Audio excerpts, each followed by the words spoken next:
presented by NKN Music Bhojpuri। बोला बोला डमरू वाले बाबा की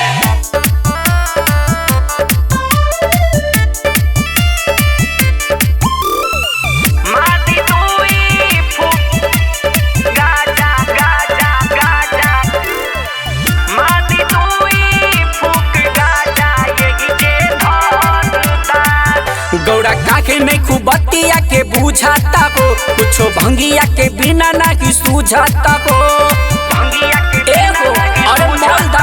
गौड़ा काखे में खूबतिया के बुझाता को कुछो भंगिया के बिना नहीं सूझाता को एको काम बा जरूरी के तू कर दा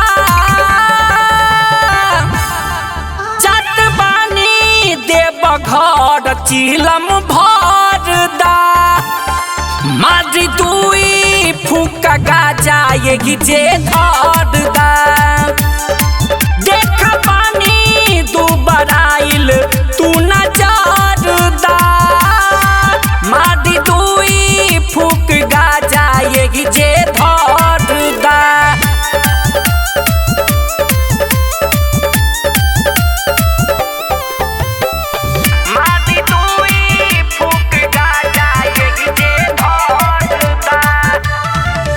देखा कितना झूठल बरुए भगतन के भीड़ हो एक ही महीना रखा दिलबा में धीर को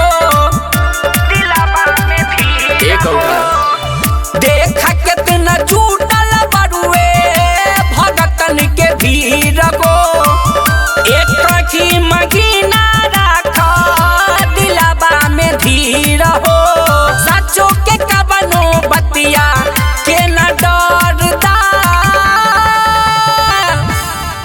जत बानी देव घर चिलम भरदा मारी दुई फूका गाजा ये जे धरदा कौनो शंका न भरम के तू असरदा मारी दुई फूका गाजा ये जे धरदा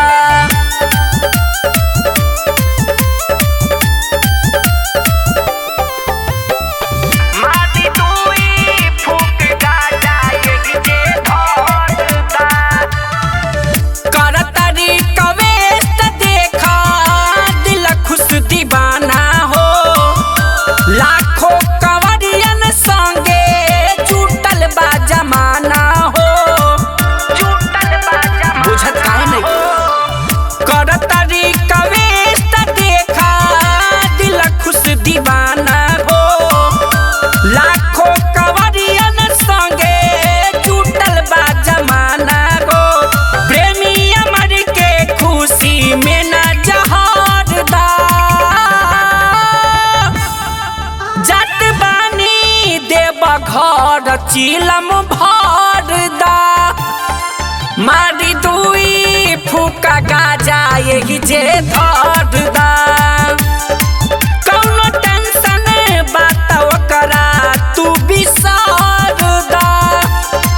मारी दुई फूका गाजा ये जे धर दा बुझलू।